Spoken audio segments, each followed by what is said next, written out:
큰일 날 뻔. 한 번 했다. 자, 오늘 우리가 해야 되는 거 그 열이 뭐야? 라고 하는 거예요. 그래서 여러분은 특목고 입시 볼 사람들도 있고 그 다음에 수능을 막바로 봐야 되는 친구들도 있을 텐데요. 열이라는 파트에서는 문제를 틀리시면 안 되거든요. 자주 나오는 편입니다. 잘 정리해 두세요. 열이 뭡니까? 라고 하면 우리가 일상적으로 열을 표현하는 건 얼마나 내가 얘 칠판을 이렇게 맞았을 때 그래서 이 물체가 얼마나 차고 뜨겁니? 라고 하는 걸 얘기하는 거죠. 그래서 물체 차고 뜨거운 정도를 우리가 열이라고 해요. 그 물체들의 차고 뜨거운 정도를 우리는 열이라고 한다. 되겠어? 자, 제가 칠판을 만졌더니 와! 엄청 시원해요. 라고 표현할 수도 있고 너무 차가워요. 라고 표현할 수도 있죠. 그래서 이렇게 차고 뜨거운 정도가 열인데요. 그거를 사람들이 말로 표현하면 객관적이지 않거든요. 어떤 사람은 똑같은 걸 만져도 시원하다고 하는 사람도 있고 어떤 사람들은 너무나도 차갑다고 표현하는 사람도 있어요. 같으면 차가운 정도인데 그래서 이걸 객관적으로 표현하는 방법은 차고 뜨거운 정도를 뭘로 표현하는 거야? 숫자로 나타내면 정확하게 객관적으로 표현될 수 있죠. 그럼 차고 뜨거운 정도를 숫자로 표현한 걸 뭐라고 하게? 그렇죠. 이걸 온도 이렇게 표현합니다. 자, 그러면 지구상에서 사용하는 온도 체계에는 몇 개가 있을까? 2개. 네, 라고 하는데 실제로 지구에서 사용하는 거 3가지 있어요. 아, 3개. 맞아요. 지구에서 사용하는 온도 체계는 3가지가 있습니다. 네. 그 중에서 우리나라에서 사용하는 게 무슨 온도계예요? 그렇죠. 이 중에서 우리나라에서 사용하는 온도의 체계를 섭씨 온도라고 하죠. 자, 이 섭씨 온도를 나타내는 기호는 스몰 t고요. 단위는 도씨 사용합니다. 그래서 그런가 하면 미국 놈들이 쓰는 온도 체계도 있어. 뭐야? 그렇지. 그거는 화씨 온도예요. 자, 화씨 온도는요. 기호로 F로 쓰고 단위는 도F라고 읽어요. 자, 그런가 하면 과학을 하는 사람들이 쓰는 단위도 있어요. 자, 과학에서 사용하는 온도 체계는 뭐냐면 그게 바로 절대 온도라고 하는 것도 있습니다. 이 절대 온도를 라지트로 쓰고요. 단위는 과학자 이름 켈빈이라고 있습니다. 됐죠? 그래서 얼마나 차, 얼마나 뜨거워 라고 하는 걸 객관적으로 표현한 온도 체계에는 이렇게 섭씨온도, 화씨온도, 절대온도 3가지가 있는데 그 중에서 이 섭씨온도, 화씨온도 다 만든 거잖아요. 과학자가. 그래서 뭘 기준으로 만들었어? 라고 하는 이 온도를 만드는 기준이에요. 이 온도를 만드는 기준은요. 섭씨온도, 화씨온도의 기준은 똑같거든요. 바로 뭐냐면 물의 상태 변화를 기준으로 만들었어요. 물의 상태 변화를 기준으로 만들어. 그래서 비커에다가 물을 넣고 가열을 했더니 물이 이 정도의 뜨거운 정도에서 끓기 시작해. 그래서 물이 끓기 시작하는 그 온도를 섭씨에서는 몇 도라고 표현했냐면 그거를 100도씨라고 표현한 거고요. 그래서 화씨에서는 그걸 212도F로 표현한 거예요. 똑같은 뜨거운 정도를 표현하는 숫자가 다른 거예요. 자, 그런가 하면 물의 온도를 막 낮춰. 물의 온도를 낮추니까 물이 요번에는 뭐 하기 시작하니? 얼기 시작하죠. 그 얼기 시작하는 온도를 우리가 어느 점이라고 표현하잖아요. 그럼 섭씨에서는 물이 얼기 시작하는 그 차가운 정도를 얼마로 표현했니? 0이라고 표현했죠. 그래서 그거를 0도 이렇게 표현했는데 화씨에서는 그걸 뭐라고 표현하니? 32도F라고 표현해요. 그래서 똑같은 현상이 일어날 때 그거를 표현하는 숫자가 다른다. 그러면 물이 얼기 시작해서 끓기 시작할 때까지의 온도 차이는 똑같은데요. 그 온도 차이를 섭씨에서는 등분으로 나누죠. 몇 등분? 100등분 합니다. 그 중에서 한 칸이 바로 섭씨 1도라는 온도 간격이 된 거야. 알겠어? 네. 화씨는요. 여기서부터 여기까지 몇 등분? 180. 그렇죠. 180등분. 그래서 섭씨에 비해서 온도를 훨씬 더 촘촘하게 나눠버린 거야. 되겠니? 이렇게 나눈 체계예요. 이렇게 나눈 체계예요. 그래서 이걸 가지고 물의 녹는 점과 녹는 점을 기준으로 해요. 섭씨 온도와 화씨 온도를 만들어낸 거죠. 됐니? 자, 근데 절대 온도라고 하는 건 그럼 뭔데요? 이거는 실험실에서 사용하는 온도로요. 앞으로 여러분들 과학을 전공할 거면 이 온도를 모든 계산에 사용합니다. 계산에 사용하는 온도를 섭씨 온도하고 화씨 온도 안 씁니다. 절대 온도를 사용하거든요. 고등학교에서는. 그러면 이 절대 온도는 뭐야? 라고 하는데 너네 알죠? 지구상에 있는 모든 물질은 3가지 상태가죠. 뭐 고체, 액체, 기체. 됐어? 그 중에서요. 부피가 쉽게 변할 수 있는 상태. 기체. 기체만 부피가 쉽게 변하죠. 됐어? 입자와 입자 사이의 거리가 멀기 때문에. 그러면 이러한 기체의 부피를 변화시키는 원인 아세요? 기체의 부피는 온도. 됐어요. 네, 맞아요. 온도에 따라서 기체의 부피를 변화시킬 수 있어. 하나 더. 압력에 따라서도 변화시킬 수 있는데. 온도를 높이면 기체의 부피가 어떻게 되니? 뜨겁게 하면 기체의 부피는 커지죠. 입자와 입자 사이의 거리가 멀어지니까. 네. 맞아요. 그래서 부피가 커지고요. 압력을 높이면 부피는 뭐해지죠? 줄어들어요. 작아지죠. 자, 그렇다면 온도를 높이면 부피가 커진다라는 얘기를 한 사람이 있죠? 누가 그랬어? 우유? 아니야. 샤를이죠. 차를. 자, 그래서 샤를이 한 사람이 얘기해서 이걸 샤를의 법칙이라고 하고요. 이 샤를의 법칙은 그래서 온도와 부피 사이에는 서로 무슨 관계가 있다? 비례 관계가 있다. 이거 증명한 사람이잖아. 네. 자, 그러면 이 비례 관계를 보시면요. 사실은 온도를 높일게요. 그 중에서 이 온도는 우리가 쓰고 있는 섭씨 온도라고 치죠. 자, 그럼 여기가 섭씨 온도예요. 자, 그 중에서 0도일 때 기체는 부피가 있니 없니? 첫 번째 고민. 0도일 때 기체는 부피가 있다 없다? 있어요. 있으니까 우리가 한겨울에 밖에 나가도 숨을 쉬는 거죠. 기체가 존재하잖아요. 네. 됐죠? 그래서 0도일 때 부피를 V0라고 친다면 자, 여기서부터 온도를 10도, 20도, 30도, 40도 올려갈까? 그러면 기체의 부피 어떻게 되니? 네, 커지죠. 됐어요? 그러면 지금 이 그래프는 내가 산소 그린 거니 질소 그린 거니 이산화탄소 그린 거니 모든 기체. 모든 기체는 온도에 따른 부피 변화가 다 똑같아요. 네. 그러니까 기체의 종류는 생각할 필요 있다 없다? 없다. 없습니다. 그러니까 모든 기체들은요. 처음에 부피가 이렇다면 온도를 높이면 됐어. 네, 그 온도에 따라 부피가 일정하게 증가하는 경향성을 가지고 있습니다. 됐어? 네. 그러면 이때 온도가 10도야. 10도일 때 부피가 10이었다고 쳐. 그러면 20도일 때 부피는 얼마니? 20. 20일까? 아니죠. 네.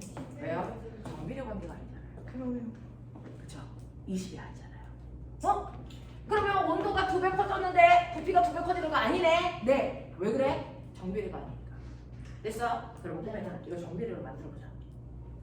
그러면 가능하잖아. 됐어? 그러면 어떻게 하면 돼?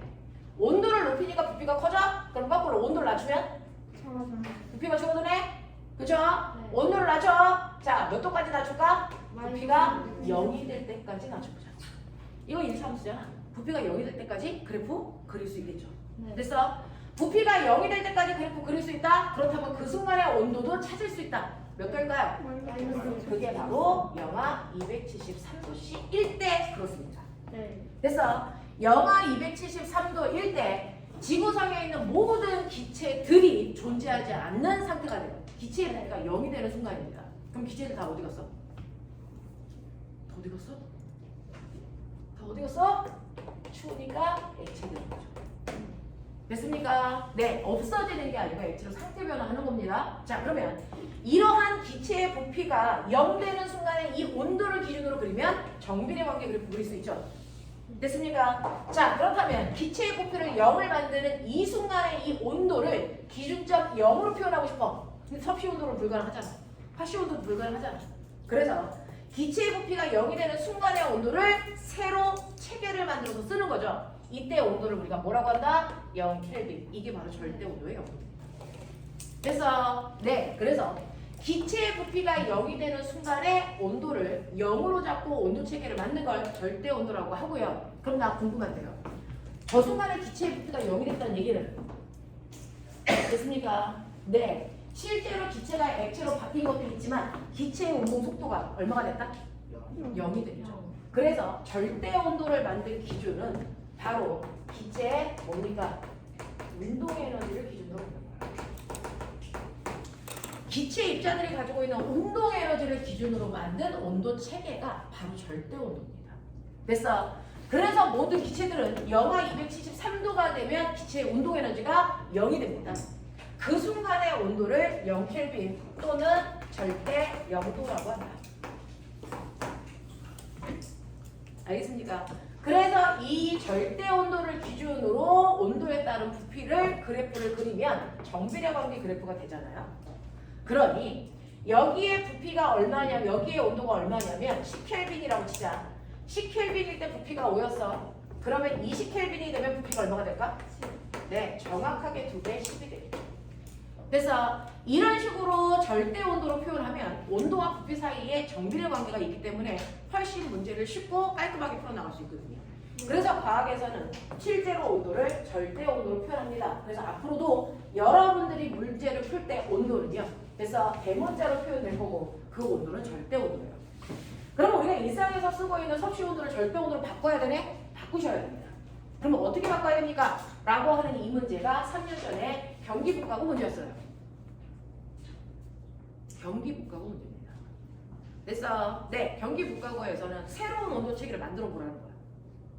됐어? 네, 그 온도 체계를 이용해서 식을 만들어 봐라. 여기까지 갔었거든요. 자, 그러면 이 절대 온도를 섭씨 온도로 바꿀 겁니다. 아니, 섭씨 온도를 절대 온도로 바꿀 겁니다. 그러면 절대 온도를 어떻게 절대 온도는 섭씨 온도를 어떻게 하면 될까요? 플러스 273. 네, 섭씨 온도에다가 플러스 얼마를 하면 273도를 하면 절대 온도가 나옵니다. 자, 그러니 물의 어느 점이 0도라 그랬죠? 물의 어느 점이 0도라는 것은 물의 어느 점을 절대 온도로 표현하면 얼마나 얘기니? 273켈빈이 되죠. 끓는 점은요? 절대 온도로 표현하면 373켈빈이 되죠. 네. 됐어? 그럼 꼬야 봐봐. 물의 어느 점에서부터 끓는 점까지를 절대 온도로 표현했을 때 몇 등분? 얘도 똑같이 섭씨 온도와 똑같이 100등분이에요. 그래서 섭씨 온도에서 30도 올라갔어? 절대 온도에서도 똑같이 30켈빈 올라가요. 온도 변화를 일어납니다. 되겠어? 네, 이렇게 되는 겁니다. 그래서 우리는 과학에서는 이 기체의 온도 에너지를 기준으로 만든 절대 온도를 더 많이 쓴다. 이 절대 온도라는 건 섭씨 온도를 이용해서 절대 온도 값으로 변환시킬 수도 있다. 되겠습니까? 이렇게 만들어진 거야. 자, 그 다음에 말 나온 김에 할게요. 그러면 여러분들 실제로요. 기체들은 온도에 따라 부피도 바뀌고 그 온도에 따라 부피 변화를 정비례 관계로 만들기 위해서 절대 온도를 우리가 만들어낸 거고 그 다음에 기체는 압력에 따라서도 부피가 바뀌죠. 그래서 자, 압력과 부피 사이의 관계를 설명하는 사람 누구? 보일. 그래서 보일 법칙. 네. 자, 이 보일 법칙은 압력이 커지면 부피가 줄어들어 라고 하는 무슨 관계? 반비례 관계를 설명하는 거죠. 네.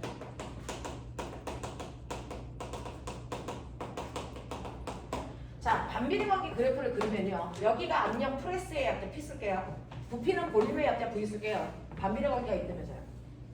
자, 이렇게 반비례 관계가 있을 때 이 반비례 그래프에 있는 아무 곳에나 점을 이렇게 찍을게. 자, 그랬을 때 첫 번째 A점에 해당되는 압력, 부피, 부피에 해당되는 압력, 부피. 자, 얘네 사이에 어떤 관계 있죠? 네. 네, 반비례 관계일 때는요. 반비례 그래프에 어떤 점을 찍더라도 거기에 해당되는 X축과 Y축, X축과 Y축을 곱한 값은 항상 뭐하다? 일정하죠. 그래서 P1에다 V1을 곱한 값이 P2에다가 V2를 곱한 값이랑 항상 같다. 알겠습니까? 네, 그래서 항상 일정한 이 그래프에서는 일정한 상승값을 가져. 그래서 이게 바로 보일의 법칙이거든요. 그래서 압력이 높아지면 부피가 작아져야 돼. 압력이 작아지면 부피가 커져야 돼. 그것 때문에 나타나는 현상 뭐 있어? 압력과 부피 사이의 관계 때문에 나타나는 현상. 뭐 있어요? 비행기 타면요. 귀가 먹먹해요. 라고 하는 건 우리 몸에서 압력 조절을 하는 것 뿐이죠. 압력에 따른 부피 관계가 아니에요. 네. 실제로 여러분들 높은 곳에 올라갈 때 가자분기 가지고 올라가 보시면 티벳 고원 같은데 가자분기가 터집니다. 왜? 기압이 낮아지니까 그 아래에 있는 기체들이 빵빵해지다가 빵 하고 터져요. 알겠습니까? 이런 것도 있고요. 여러분들이 아쿠아리움 같은 데 가시면 거기에 물고기 밥 주려고 아저씨들이 스쿠버 다이버들이 들어가가지고 막 물고기 밥 주면서 숨 쉬거든요.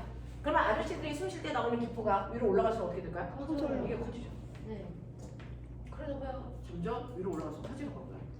여러분들이 놀이동산에 가면요. 아이였을 때 맨날 사는 게 풍선이죠. 선생님도 어렸을 때 풍선 막 들고 노는 거 좋아했었는데 이 풍선을 놓치면 이 풍선은 어디 갈까요? 그렇죠. 선생님은 그래서요. 어렸을 때 뭐라고 생각했냐면 이 풍선들이 놀이동산에서 놓친 풍선들이요. 하늘 위로 올라가서 저기 하늘 위에 풍선들이 이렇게 있다고 나는 생각했었어요. 그래서 나중에 어른 되면 요거 풍선 다 가져다 팔아야지. 반대적 관념이 대단했죠. 그래야지 라고 생각을 했었단 말이죠. 근데 나중에 중학교 가서 알았죠. 여기 풍선 없다는 거. 여기 풍선 없어요. 왜 없을까요? 터져가지고. 그렇죠. 하늘로 올라갈수록 풍선의 길이 점점 커지다 보면 고무가 견딜 수 있는 한계를 넘어서겠죠. 그럼 땅하고 터져서 다시 떨어지는 거였어요. 그래서 선생님이 이 직업을 못 갖게 된 거죠. 선생님은 진짜 어렸을 때 그랬어요. 그래서 풍선 가져다가 팔아도 엄청나게 부자가 되겠구나 라는 생각을 했었거든요. 근데 그렇지 않다는 걸 보일의 법칙을 통해서 알게 된 거죠. 자, 이런 식으로요. 보일, 압력과 부피 사이에 이런 관계가 있고요. 그 다음에 온도와 부피 사이에도 이런 관계가 있어요. 온도와 부피 사이에 또 보시면 얘를 절대 온도로 하시면 자, 온도와 부피 사이에는 정비례 관계가 있어. 그렇다 보니까 이 기울기 변화오죠. 됐어. 그러니까 온도분의 부피값도 항상 일정한 상수값을 갖는다. 알겠습니까? 이렇게 됩니다. 자, 그러면 실제로 너네가 보는 것처럼 이 상수의 값과 이 상수의 값이 같을까요? 다를까요? 반드시 같다 아니면 다를 수도 있다. 절대 온도분의 부피 그렸어요? 이거 기울기 일정이에요. 됐죠? 네, 일정한 상수값을 갖습니다. 압력과 부피를 곱한 값도 일정한 상수값을 갖습니다. 저 궁금한 게 있어요. 이 상수와 이 상수는 똑같은 크기일까? 아니죠. 그때그때 달라요. 알겠습니까? 네. 얘네들이 일정한 상수값을 그때그때 갖는 건 맞지만 이 상수와 이 상수가 매번 같을 이유는 없다라는 얘기예요.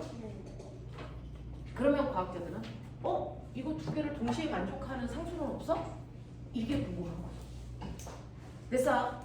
이 보일의 법칙을 만족하는 상수와 샤를의 법칙을 만족하는 동시에 만족시키는 상수는 없어? 존재할 수 없어? 그게 궁금한 거예요. 됐어? 그래서 나는 이 두 개의 법칙을 동시에 만족하는 상수값을 구하고 싶다. 그러면 만들어 보면 되죠. 됐어? 네. 자, 그걸 만들기 위해서 우리는 보일-샤를의 법칙이라는 걸 만듭니다. 그러면 이 둘을 동시에 만족한다는 건 뭐야? 온도에 따른 부피도 일정한 상수값을 가질 거고 압력과 부피를 곱한 값도 일정한 상수값을 가질 텐데 이 둘을 동시에 만족하는 공통된 상수를 찾고 싶다. 됐어요? 나 찾고 싶어요. 그래서 그걸 찾으려고 실험하는 겁니다. 됐어? 이걸 찾고 싶어. 자, 그래서 모든 기체는 표준 상태, 스탠다드한 온도와 압력 상태. 화학에서는요, 스탠다드한 온도와 압력 상태가 있어요. 됐어? 네. 몇 도씨? 25. 0도씨. 몇 개야? 1, 2, 압에 모든 기체를 이만큼 넣어요. 기체 이만큼이 얼마? 1몰개. 그게 6.0. 2 곱하기 10의 23승계를 우리가 연필 12자루를 한다 쓰라고 하는 것처럼 기체들은 요만큼을 묶어서 1몰개 이렇게 하거든요. 1몰개를 넣을 거예요. 그래서 네, 0도씨 1기압인 곳에 기체 1몰개를 넣기 위한 부피 됐어? 필요한 통의 크기 요거 구하고 싶죠? 네. 그걸 구한 사람이 있죠? 누구예요? 누구예요? 0도씨 1기압 안에 기체 1몰개를 넣으려면 부피 얼마 필요하다? 22.4. 22.4리터가 필요하다는 얘기를 어떤 과학자가 안 했잖아. 누가? 아보가드로. 됐어? 네. 그래서 모든 기체는 온도와 압력만 같다면 같은 부피 속에 똑같은 입자수가 들어간다. 중3 때 배우거든요. 중3 때 배우거든요. 1단원에서 배우거든요. 그걸 아보가드로 법칙이라는 단어만 안 쓴 것 뿐이죠. 그래서 모든 기체는 0도씨 1기압 안에 1기압 속에서 1몰의 기체를 넣기 위해서는 22.4리터가 필요하다. 이걸 알아낸 사람이 바로 아보가드로입니다. 그 아보가드로의 이름을 따서 우리가 아보가드로의 법칙이라고 해요. 그래서 이것까지를 섞어서 우리가 새로운 공식 하나를 만듭니다. 됐죠? 자, 그러면 1몰을 넣기 위해서 22.4리터가 필요하구나. 자, 그렇다면 나는 이 스탠다드한 상태에서 이걸 만족하는 상수를 구해야지. 자, 그러면 이걸 만족하는 상수를 구할 때요. 이때 여기는 0도씨인데 0도씨를 뭘로 집어넣어야 되니? 절대온도. 0도는 절대온도 얼마일까요? 그렇죠. 그래서 이 자리에다가 273을 넣을 거예요. 그 다음에 일기압 한 번만 다니면서 해드리고 이거는 여러분들이 그냥 상식적으로 알고 가시면 돼요. 자, 우리가 얘기하는 일기압을요.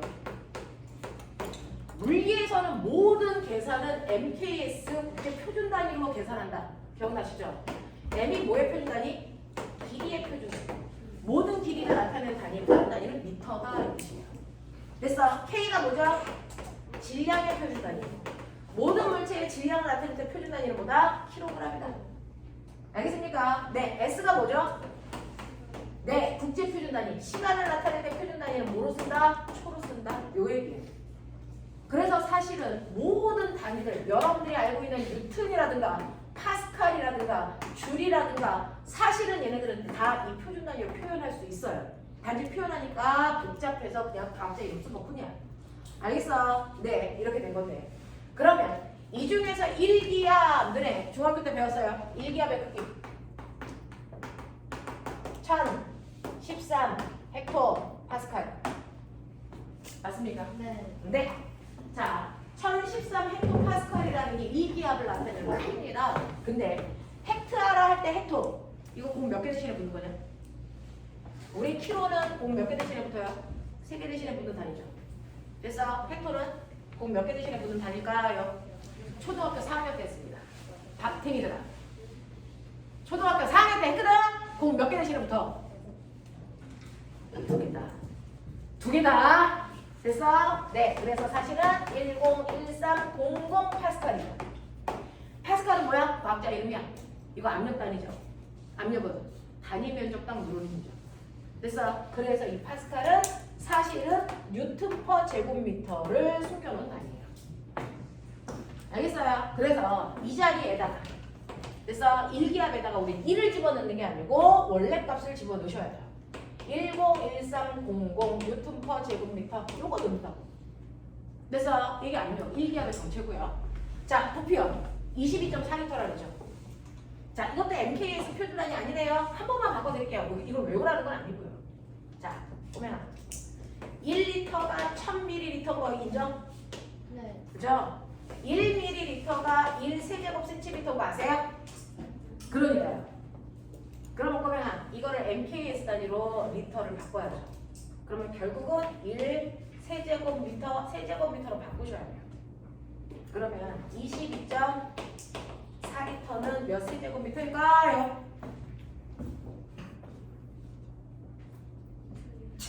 K로도 모르는 새끼들이 다리도 몰라가지고. 어떻게 할까? 어떻게 할까?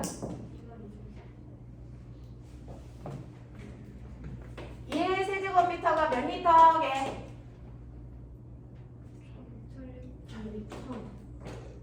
1000리터예요. 알겠어? 네. 그러니까 22.4는 22.4 곱하기 10의 마이너스 3승 세제곱미터로 바꾸시면 돼요. 알겠습니까? 네. 그래서 이 자리에다가 22.4 곱하기 10의 마이너스 3승 세제곱미터 이렇게 집어넣으시면 돼요. 됐죠?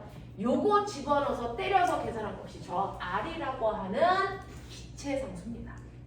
그래서 이 상수는 대단히 유명합니다. 이 상수를 우리는 기체들이 가지고 있는 기체 상수다.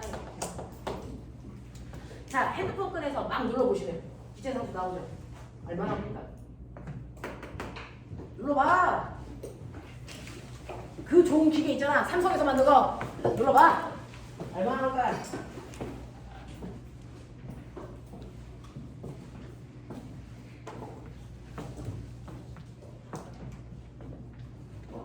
(10의 23승이에요? 아니면 10의 마이너스 3승이에요? 얼마나? 저거 10의 개수가 뭐예요? 요거야? 네. 10의 마이너스 3승. 얼마나 2269.12. 얼마? 2269.12. 2000. 269.12. 아닌데요? 8.2 어쩌면 네. 8.2. 네. 이 얼마에 들어가야 돼? 547 곱하기 네. 10의 마이너스 네. 이렇게 나오는 거예요. 그래서 이렇게 계산한 기체 상수 값이 8.2 이렇게 나와요. 그래서 네. 그럼 보면 이거 기체 상수가 8점이구나. 근데 보면 잘 봐라. 오 그래? 그러면 이거 기체 1몰 넣었을 때가 그거네. 그러면 기체 2몰 넣으면, 기체를 2배 많이 넣으면 어떤 일이 발생할까? 기체를 2배 많이 넣으면 부피가 2배 커지죠. 그럼 기체 상수가 몇 배 커질까? 2배 커지겠죠. 기체를 3배 많이 넣으면 부피가 3배 커지니까 상수도 몇 배 커질까? 3배 커지겠죠. 기체를 n배 많이 넣으면 부피도 n배 커지니까 상수값도 몇 배 커질까요? n배 커지겠죠. 됐어. 그래서 정확하게 표현하면 기체의 양에 따라 상수값은 비례해서 됩니다. 알겠냐? 네. 이렇게 됩니다. 그래서 여러분들 이 3가지의 공식을 접목해서 만든 게 바로 얘고요. 이렇게 분수로 정리하는 거 싫잖아. 나도 싫거든요. 그래서 분수 없이 얘 넘기세요. 네. 그럼 뭐가 됩니까? PV는 nRT라고 하는 기체 방정식이 나오죠. 화학은 이걸로 대부분 풉니다. 기체의 모든 것들에 대한 형태는 저걸로 다 풉니다. 그래서 물리에서도 화학에서도 기체를 풀 때 쓰는 공식이 PV는 nRT라고 하는 저 공식을 씁니다.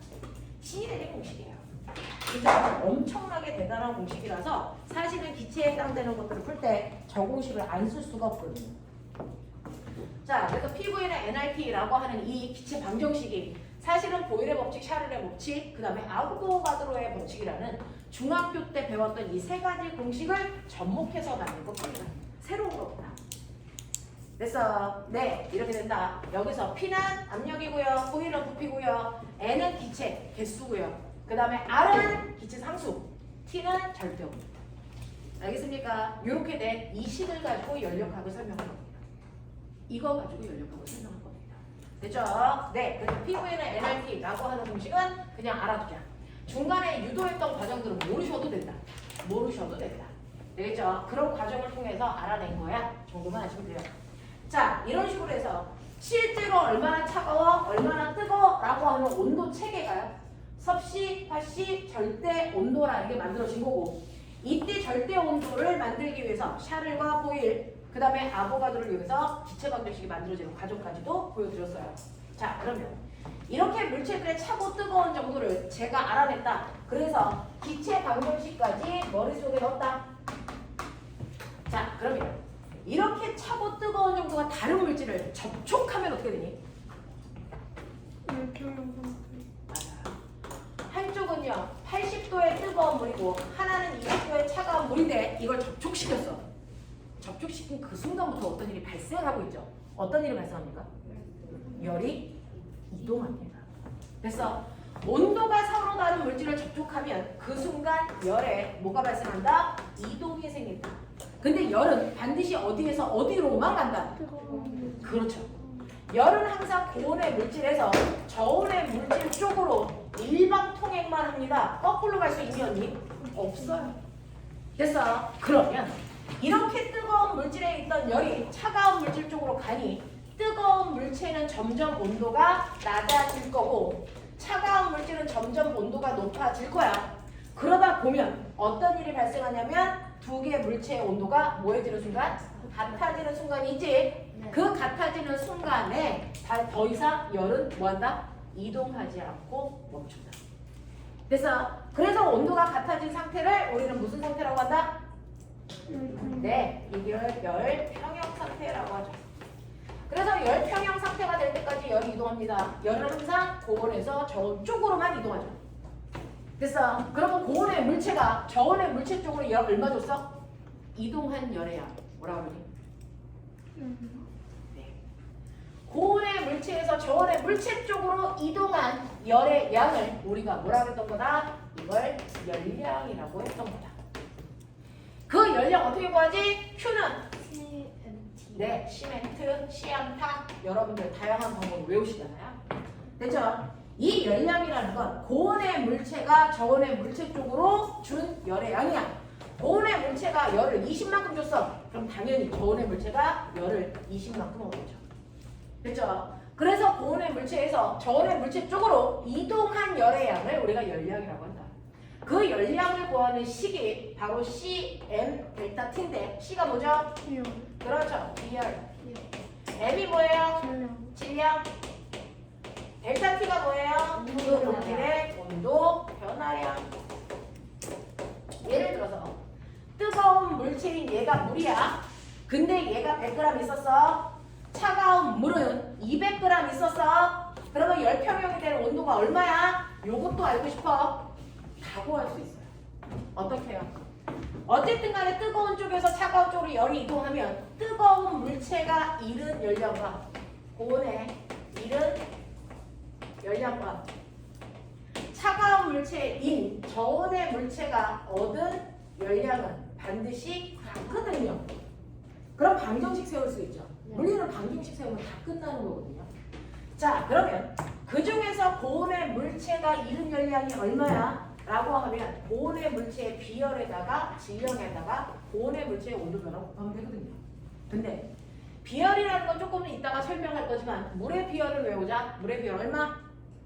얼마? 1. 요것만. 나머지 비열은 줍니다. 물의 비열만 외우시면 돼요. 자, 그럼 고온의 물체의 비열이 1이고요. 질량은 100g이라 그랬고요. 온도 변화는 80에서 T까지 내려오는 온도 변화를 갖겠죠. 자, 저온의 물체가 얻은 열량도 구할 수 있어요. 똑같이 물이니까 비열 1입니다. 자, 거기다가 곱하기 됐어. 네, 차가운 물체의 질량은 200g이라 했으니까 200. 그리고 온도 변화는 반드시 높은 온도에서 낮은 온도 빼시면 되니까 T에서 20 빼셔야죠. 되겠죠? 자, 그래서 계산하기 전에 지울 수 있는 것도 지우시고요. 80-T는 얼마입니까? 2T-40이죠? 그러면 3T는 얼마 나옵니까? 120. 네, 120 나오네요. 그럼 T는 얼마 나옵니까? 40 나오네요. 됐죠? 그래서 얘는 열평이 되는 온도가 40이네? 그런 얘기예요. 됐어? 네, 40에서 열평형이 되면서 그러면 뜨거운 물체가 잃은 열량은 얼마야? 네, 계산해 보시면 되겠죠. 되겠습니까? 네, 얼마입니까? 4,000. 4,000칼로리의 열량을 이룬대요. 차가운 물체가 얻은 열량도 똑같이 4,000입니다. 됐습니까? 이렇게 됩니다. 자, 이런 식으로 온도가 서로 다른 물질을 접촉시키면 항상 뜨거운 쪽에서 차가운 쪽으로 열이 이동합니다. 그 열이 이동하는데요. 저 궁금한 게 있어요. 요번에 중학교 3학년 시험 범위 중에서 4단원인가요? 감각기관. 이렇게 손이 있어요.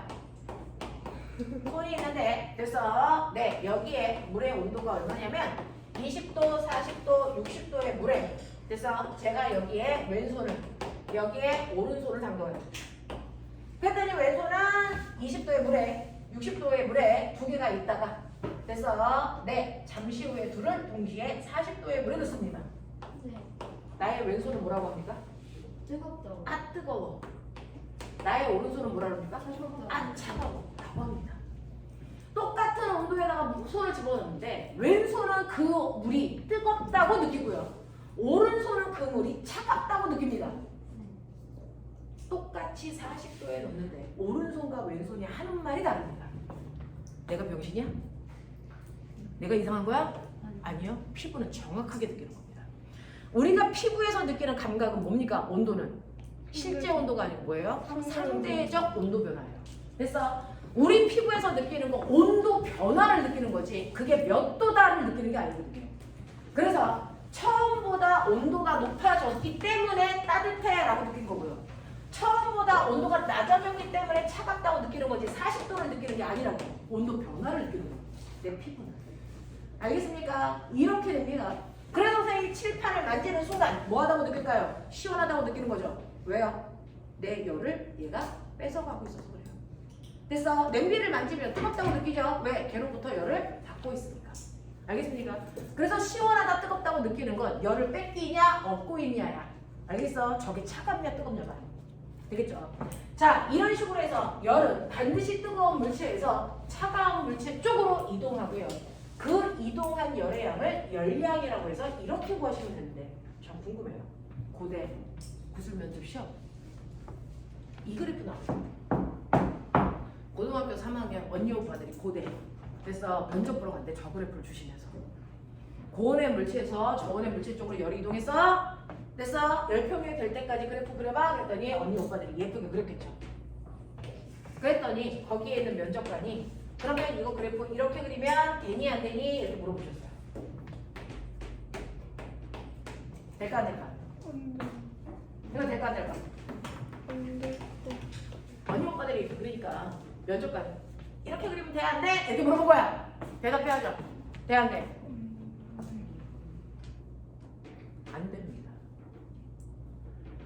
대학 입시 문제들을 계속 보고 있는 이유가 뭐냐면 이 대학에서 나오는 구술 면접 시험의 문제들이요 점점 밑으로 흘러요. 영재 입시, 과거 입시, 자사 입시로 흐르거든요. 문제들이 항상 이렇게 위에서 아래로 내려와요. 그래서 새로운 문제라는 게 없거든요. 그걸 변형시켜서 내는 거거든요. 그래서 이 문제가 자, 그러면 이렇게 우리가 온도 변화를 그릴 때요 곡선으로 그리잖아요. 근데 직선으로 그리면 되냐고 묻는 거잖아. 안 된다며. 왜 안 돼? 안 되는 이유를 얘기해.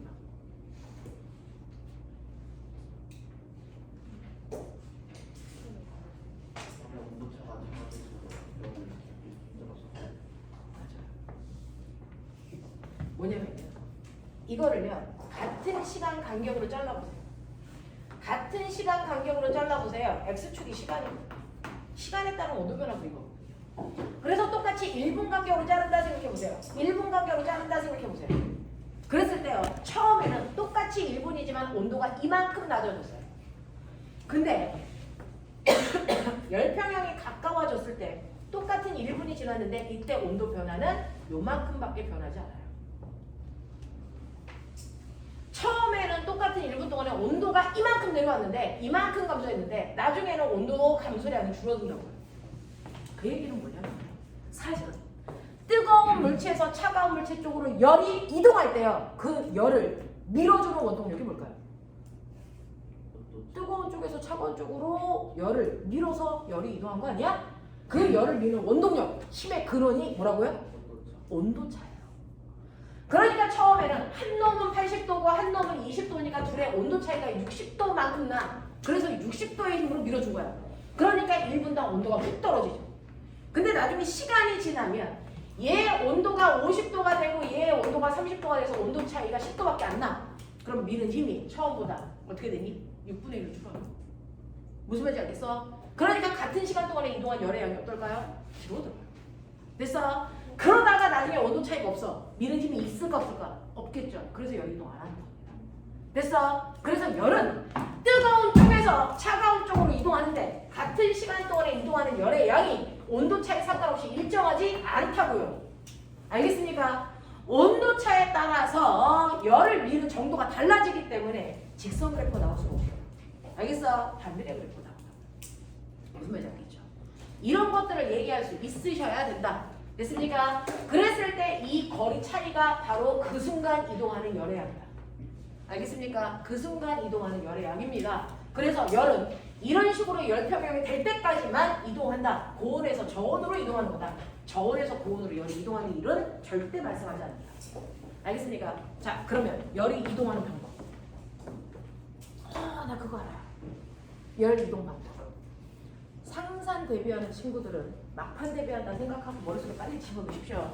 자, 열이 이동하는 방법. 고온의 물질에서 저온의 물질로 열이 이동한다며. 근데 열의 이동 방법도 있어. 뭘까요? 나 아직 하이탑 내용 하나도 못하고 있는 거예요. 중학교 내용 하고 있어요. 그렇죠. 열이 이동하는 방법은 세 가지가 있다. 전도, 대류, 뭐다? 복사다. 그 중에서 전도는 어떤 물질에서의 열의 이동 방법? 고체 물질에서의 열의 이동 방법이에요. 이렇게 알코올 램프가 있는데 여기다가 철사를 이렇게 놓고요. 여기에 일정한 간격으로 촛농 위에 됐어. 네, 이쑤시개를 이렇게 세웠다고 치자. 그러면 열은 여기만 가열하니까 여기에 있는 이쑤시개는 떨어질까 안 떨어질까? 시간이 지나면 떨어집니다. 열이 여기까지 왔다는 얘기죠. 됐어. 그러면 철덩어리에 있는 입자들을 통해서 열이 어떻게 여기까지 건너올 수 있을까? 라고 하는 거 고체에서의 열의 이동을 전도라고 하는데 여기에 열받은 입자는요 뜨거워지면 뜨거워질수록 입자의 운동이 뭐해진다? 얇아집니다. 자, 입자들이 빽빽하게 붙어있는데 열받은 입자가 점점 입자의 운동이 활발해지면 옆에 있는 애들 계속 툭툭툭툭 뭐하니? 쳐요. 그 치면서 마찰에 의해서 얘가 받은 열이 뭐하니? 건너가는 거죠. 그래서 네, 열받은 입자의 진동이 활발해져요. 그 활발한 진동에 의해서 열이 옆으로 뭐 된다? 전달되는 현상을 우리 뭐라고 한다? 전도라고 한다. 그래서 전도라는 건 고체 상태일 때 열의 이동 방법을 얘기한다. 그래서 고체 상태의 물질에서 열의 이동 방법을 얘기한다. 대류는요? 네. 대류는요. 이런 식으로 집에 가서요. 냄비에다가 물을 집어넣어서 위에다가 나무 토막을 나무 토막? 뭐 그런 거 띄울 수 있는 걸 띄워보세요. 자, 띄워보시고 여기에 한쪽에만 가열을 하시면 한쪽에 물이 열받죠? 그래서 이 한쪽에 있는 물의 입자들이 열을 받아요. 자, 열을 받으면 입자와 입자 사이에 거리가 보여지니? 멀어지면서 운동이 활발해지죠. 그러면 입자와 입자 사이의 거리가 멀어진다는 얘기는 꼬맹아 밀도가 커진다는 얘기, 작아진다는 얘기. 얘네들이 퍼지잖아요.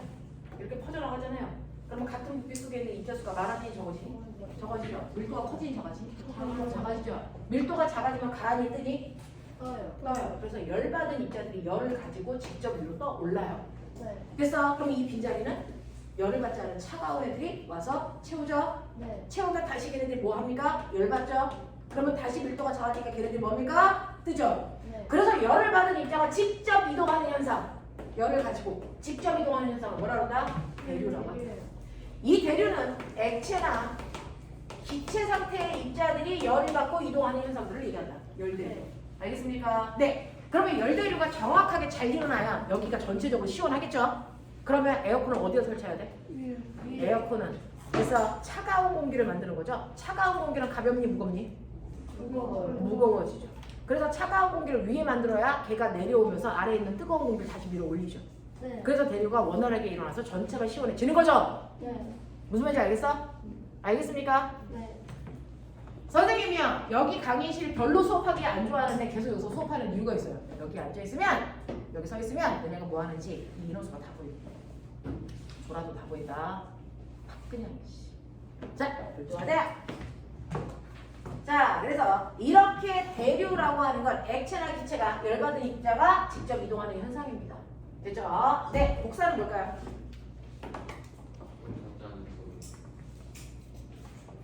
뭐?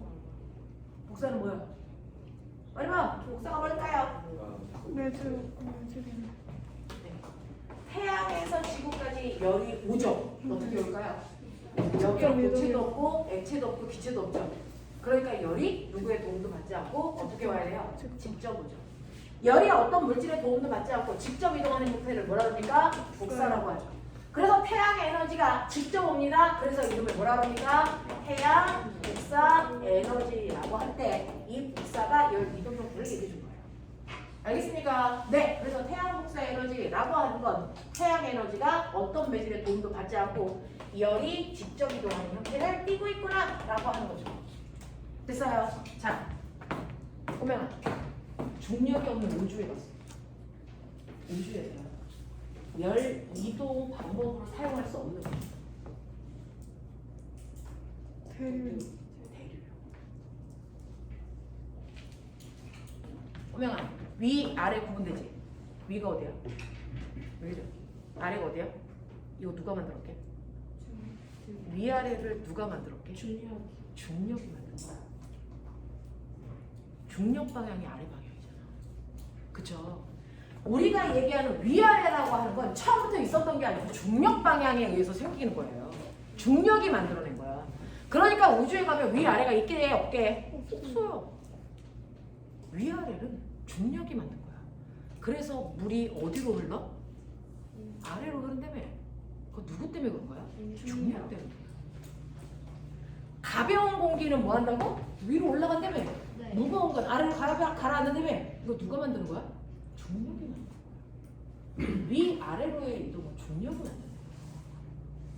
그러니까 중력이 없는 우주 공간에 가면 위 아래로 이동하는 대류에서 일어날 수 있니 없니? 이거 불가능합니다. 알겠습니까? 네, 이렇게 돼요. 그래서 우주 공간에서는 대류에 의한 열 전달 현상은 일어날 수가 없습니다. 중력이 없기 때문에. 신기하죠? 이런 것들이 상상 면접에서 주로 나오는 문제들이에요. 알겠냐? 네. 중력이 준 효과예요. 알겠죠? 이런 것들을 알고 계시면 되겠습니다. 그래서 열 전달 현상이 이렇게 일어난다는 것도 알아두셨고요. 그러면 열을 받은 물질들한테 나타나는 행태. 열 받으면? 열 받으면 운동이 활발해지기 때문에 열 팽창이 일어난다. 네. 들어봤죠? 자, 열을 받으면요. 실제로 입자들이 따닥따닥 붙어있던 입자들이 뜨거워지면 입자와 입자 사이에 거리가 멀어지기 때문에 거리가 멀어져 그래서 4개의 입자가 이렇게 들어가야 되죠. 그러니까 입자가 차지하는 공간이 뭐해집니까? 넓어지죠. 알겠죠? 그래서 열을 받게 되면 반드시 부피 또는 길이가 커지는 현상을 우리가 열팽창이라고 합니다. 그 열팽창이 고체, 액체, 기체에서 다 일어나죠. 근데 어떤 상태일 때 열팽창이 가장 활발히 일어날까요? 기체 상태일 때 열팽창이 가장 활발히 일어납니다. 그래서 기체의 열팽창을 이용해서 만든 도구가 뭘까요? 기체의 열팽창을 이용해서 만든 도구가 있어요. 그렇죠. 열기구죠. 그래서 똥꼬를 가열하니까 풍선이 커져서 부피가 커지니까 공기 저항을 많이 받아서 뜨는 거야. 부력이 커져서. 알겠습니까? 이렇게 되는 거거든요. 그래서 열팽창을 이용한 기체의 열팽창을 이용한 대표적인 게 열기구입니다. 됐습니까? 액체의 열팽창을 이용한 게 뭐 있을까요? 액체의 열팽창을 이용해서 만든 도구.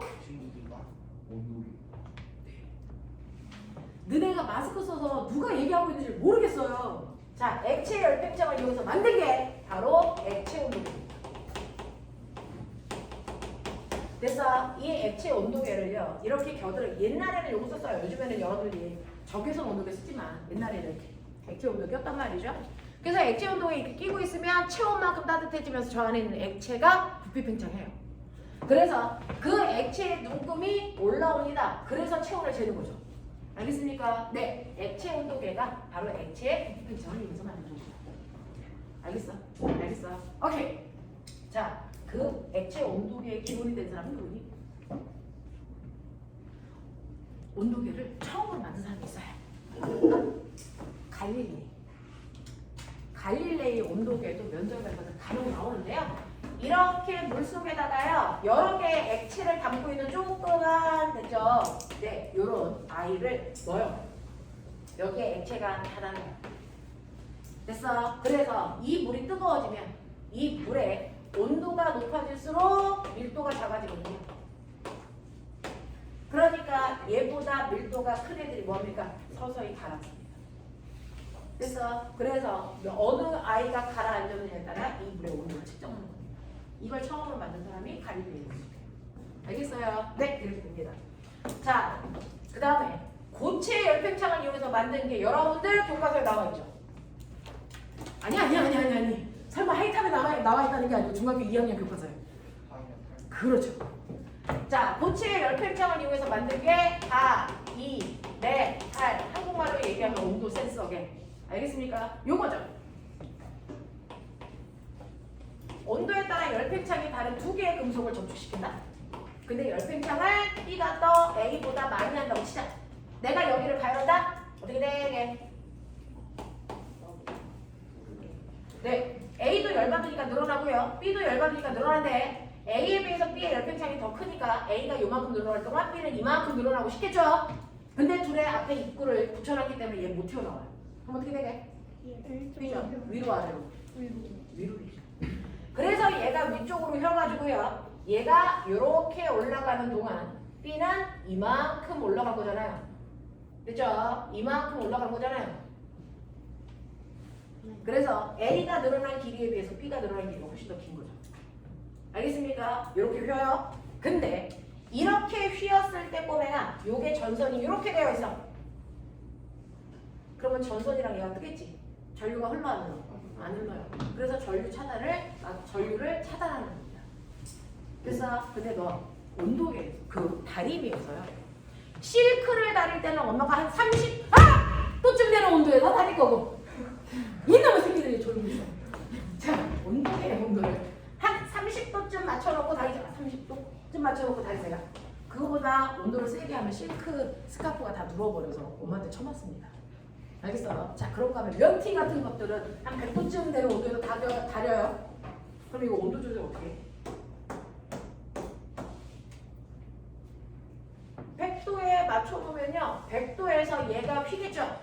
휘면서 전선이랑 떨어지겠죠? 그래서 더 이상 전류가 안 흐르게 하면 100도 이상은 안 올라가겠죠?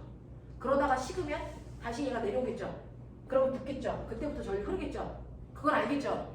근데 30도하고 100도 이거 조절은 어떻게 해요? 네. 선생님이 얘기하는 이 모든 것들은 다 면접에서 나왔던 거예요. 영재, 과거, 자사. 됐어? 이거 온도 조절하는 원리가 뭐냐면요. 내가 30도에 맞추면 여기에다가 선을 놓으면 되고요. 100도에 맞출 거면 이거보다 선을 훨씬 더 아래쪽으로 끌고 갑니다. 됐어? 바깥쪽에 있으면 조금만 휘어도 뜨겠죠? 됐죠? 근데 안쪽에 있으면 많이 휘어야 뜨겠죠? 됐어? 이걸로 조절. 정말 별거 아니지만 그걸 생각해내는 사람들 머리 대단하지 않아요? 그게 과학자들이에요. 기술자들이에요. 되겠어? 네, 이런 것들이에요. 그래서 온도를 조절하는 거, 요 전선의 길이 가지고 조절하는 겁니다. 안으로. 됐어? 네, 괜찮죠? 이런 것들이 여러분들이 바로 알고 있었던 중학교에서 얘기하는 온도였어요. 됐어? 그러면 이러한 열이라는 것도 우리가 다른 말로 뭐라 그러냐면 열을 물리에서는 열 에너지, 화학에서는 열량 같은 말. 화학에서 쓰고 있는 열량이라는 단어를 물리에서는 뭐라고 쓰냐면 열에너지라고 쓰고요. 여러분들 알고 계세요? 에너지가 뭡니까? 에너지란 일할 수 있는 능력. 그 일할 수 있는 능력을 누가 가지고 있다? 열도 가지고 있다. 그래서 열도 열 에너지다. 알겠습니까? 근데 이렇게 첨단 과학이 발달한 이 순간에도 가장 인간이 다루기 어려운 에너지가 뭐다? 열 에너지입니다. 열 에너지는 저장을 할 수가 없습니다. 됐어? 한 번 쓰고 버리는 거야. 더 이상 저장을 못해. 전기 같은 건 저장해놓고 또 쓰죠. 근데 열은 저장할 수가 없어요. 열을 가장 오랫동안 저장할 수 있는 기구 뭡니까? 보온병. 보온병이에요. 됐어? 그 보온병 이상으로 열을 보관할 수 있는 장치가 아직 없어요. 그래서 열은 발생하면 그냥 밖으로 빠져나가고 말아요. 그래서 여러분들 에너지를 재활용할 수 있냐 없냐를 얘기하는 건데요. 제가 물어볼게요. 에너지는 꼬맹아 실제로 없어지거나 새로 생기거나 하냐 안 하냐? 안 해요. 그래서 에너지는 늘 보존됩니다. 여러분들이 쓰던 쓰지 않던 지구상에 있는 에너지의 총량이 100이라면 네가 열을 에너지를 많이 쓰던 적게 쓰던 지구에는 어떤 형태로든 100의 에너지가 늘 있어. 그러면 이제 질문. 근데 왜 에너지를 보존하라고 하니? 에너지를 절약하라고 하니? 어차피 에너지는 100인데. 인간이 쓸수 있는 실제로 엄마가 또는 선생님들이 에너지 아꼈어! 라고 얘기하잖아. 됐어? 네. 근데 에너지는 보존되니까 총량은 똑같아. 아껴 쓸 필요가 있다 없다? 있다. 왜요? 실제로 에너지는요.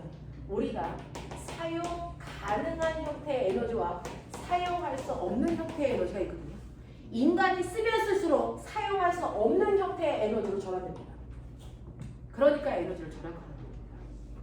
무슨 말인지 알겠어? 그 사용할 수 없는 형태의 에너지가 대부분 뭐다? 열 에너지. 그래서 열 에너지는 우리가 다룰 수가 없어요. 저장 같은 게 불가능합니다. 그래서 에너지를 보존하는 얘기는 에너지가 줄기 때문이 아니고요. 사용 가능한 에너지의 양이 줄기 때문이에요. 알겠습니까? 이렇게 돼요. 그래서 앞으로 여러분들이 과학을 연구하거나 기계공학을 연구하는 사람들은 됐어. 우리가 사용할 수 없는 형태의 그 다양한 에너지들을 사용할 수 있는 형태로 바꿔주는 방법들을 연구하시는 거예요. 알겠어? 어떻게 하면 열 에너지를 사용할 수 있을까? 됐어? 그걸 연구하는 겁니다. 자, 그럼 보세요. 이렇게 우리가 알고 있는 열량이라는 걸 물리에서는 열 에너지라고 하는데 열량이 다른 거 뭐죠? 열량 낮은 음식 먹어야지. 맨날 그거 하잖아. 그렇지. 칼로리, 킬로칼로리 이 열량 다르지. 근데 이걸 물리에서는 뭐라고 한다고? 에너지. 에너지의 단위는 뭐냐? 줄. 그럼 나 물어봐. 1킬로칼로리가 몇 줄?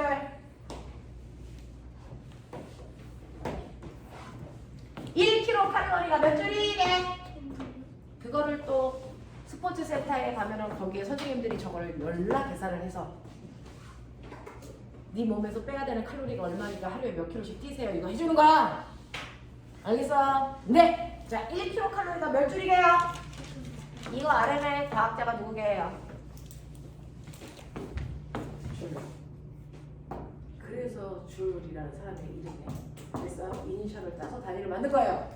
1kcal라고 하는 열량으로 할 수 있는 일의 양이 4,200줄입니다. 됐어. 1kcal의 열량으로 할 수 있는 일의 양이 4,200줄입니다. 그러면 1칼로리의 열량으로 할 수 있는 일의 양은 얼마? 4.2주. 됐어.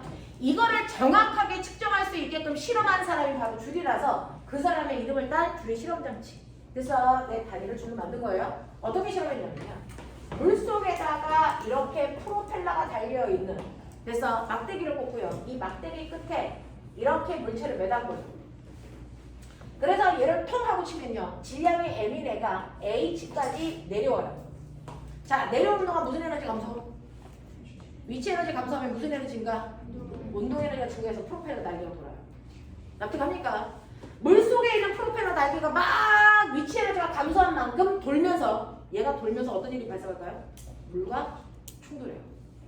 그러면 물과 충돌하면서 무슨 에너지가 발생할까요? 열 에너지. 그 열 에너지 때문에 물의 온도가 뭐 할까요? 올라가죠. 그래서 이 물이 현재 10도의 물이 100g이었는데 그래서 얘가 이만큼의 위치 에너지가 감소하면서 온도가 11도가 됐다. 그러면 얘가 받는 열량이 얼마냐? 어떻게 구해요? Q는 C, M, 델타 T. 비열 얼마? 1.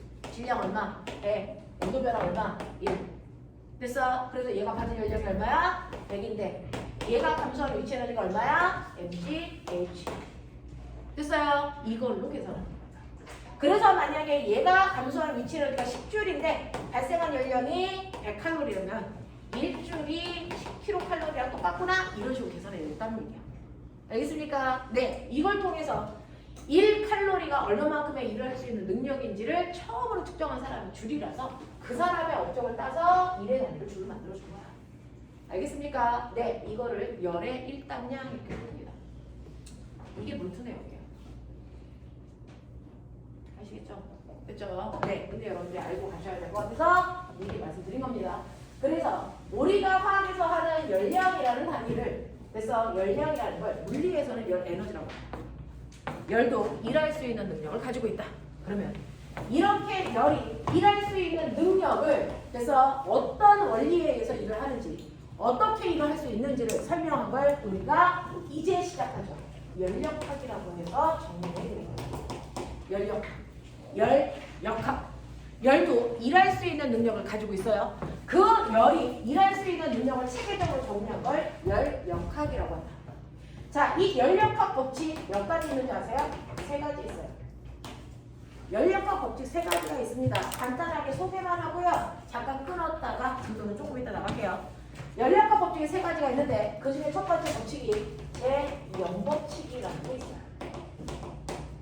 그래서 열역학 제1법칙이라는 게 있고요. 열역학, 정신 차려. 열역학 제2법칙이라는 게 있다. 특히 중학교 2학년 친구들은 내신에서 열파트 보겠죠? 그러니까 지금 내신 대비했다 생각하고 정신 차리세요. 열역학 제0법칙, 1법칙, 2법칙. 자, 그 중에서 열역학 법칙의 실제 이름은 이거에 다야. 그래서 선생님이 이게 무슨 내용인지를 돼서 부가적으로 이름을 붙여드릴게요. 이건 내가 붙인 거지 실제 용어가 아니야. 자, 열역학 제0법칙은 그래서 열평형법칙이라고 선생님은 이름 붙여요. 사실은 열역학 제1법칙 먼저 알아내고 제2법칙 알아냈어. 자, 그리고 나서 세 번째 알아낸 게 얘인데 내용이 너무 허접해. 별게 아니야. 그러니까 제3법칙이라고 하기 좀 그래서 제0법칙이라고 한 거야. 알겠어요? 자, 이 제0법칙, 열평형법칙이 뭐냐면 A와 B의 온도가 같다? 근데 B와 C의 온도가 같다? 그럼 우리가 내릴 수 있는 결론. A와 C의 그렇죠. 온도가 A와 C의 온도는 반드시 같다라는 거예요. 이게 열역학 제1법칙입니다. 3단으로 국어에서 얘기하는. 알겠습니까? 그거 얘기한 거야. A와 B의 온도가 같고 B와 C의 온도가 같다면 반드시 A와 C의 온도는 같아야 된다. 그래서 이게 열역학 제0법칙입니다. 되겠죠? 그 뒤에 에어컨 좀 꺼줄래? 꼬맹이들이 추워서 난리가 났다. 네. 그렇죠.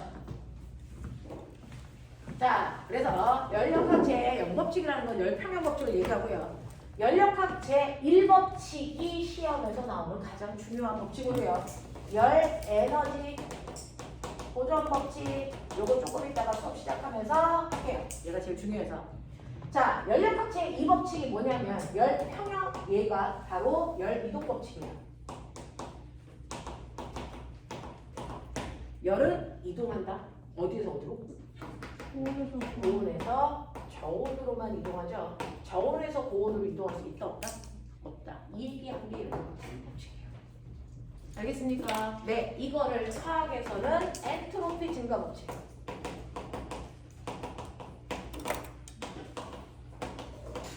이라고 하는 겁니다. 무슨 말인지 알겠어요? 네, 이렇게 됩니다. 그래서 이제 책에서 이 두 가지 내용을 배울 건데 그 중에서 얘가 여러분들이 처음 듣는 내용이라 약간 넘사벽의 문제. 됐어? 네, 새로운 내용이라서 조금 이질감을 느낄 수도 있는데 잠깐만 끊었다가 여기에 있는 내용부터 나가. 됐죠? 하나 갔다 가자.